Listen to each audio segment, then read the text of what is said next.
talk about the big games today. Well, we've previewed a lot of games so far this week, but one that I wanted to save for today was this big one between Penn State and Ohio State. The battle between two 6-0 teams here. Penn State on the road so far, a couple of victories. They beat Illinois 30-13.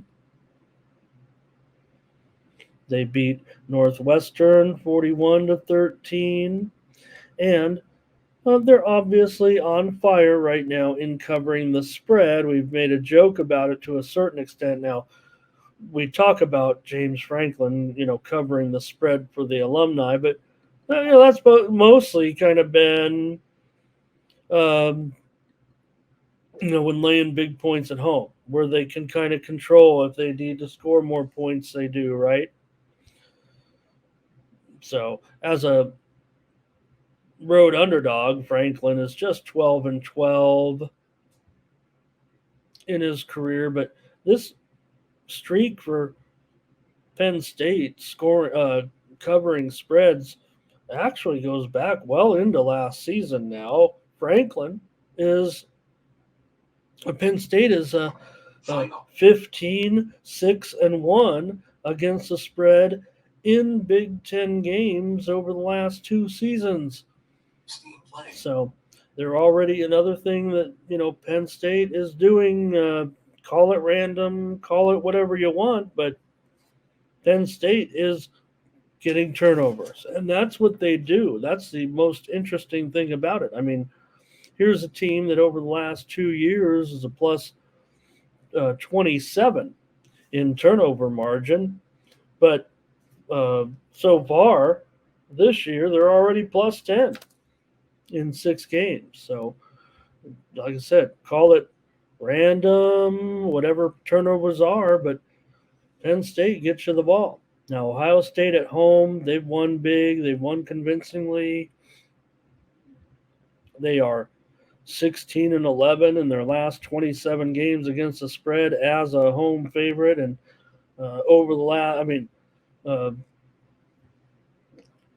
for these two, we think of this as a defensive game, and you see this total having, kind of dipped here. It opened 44 and a half. It did get bet up at first, all the way up to 48 and a half, but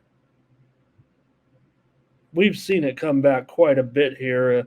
The under looks to be a pretty popular side today. I don't know if I feel this way. I think the teams are efficient enough offensively, and with this slight decline off of that top, I feel contrarian here. I'm going to take the over in this game now.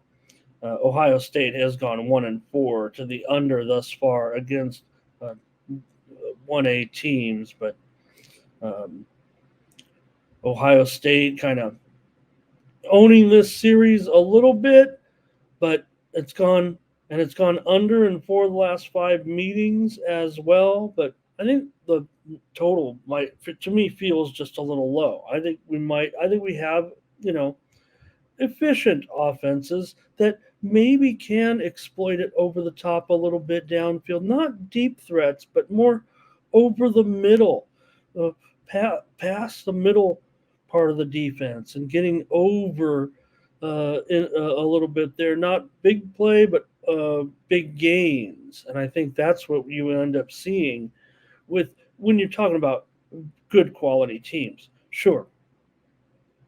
Do we think defense? Do we think low scores when it comes out here? Um, you know, with a Big Ten team, right? I mean, look, this is an Iowa big. This is an Iowa total low, but still a pretty low total when you have a quarterback. That both guys are like 65% passers. They've combined for like 20 touchdowns and 1 interception this year. They're extremely efficient. So why wouldn't we have a little bit of offense, enough offense here to get both teams into the 20s here today? Now, uh, maybe Ohio State's still 4.5 point favorite. I should say something there because would think Penn State, they've had a terrific season as well. And they've covered the last three trips into the horseshoe. Werner says, go Bucks. Thomas says, Ohio State, come on, but under is the best play. Uh-oh.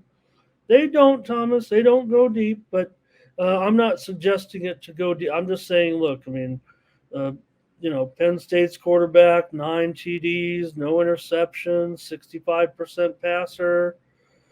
Here, these guys have good numbers. Gary's going over, Dre's going over.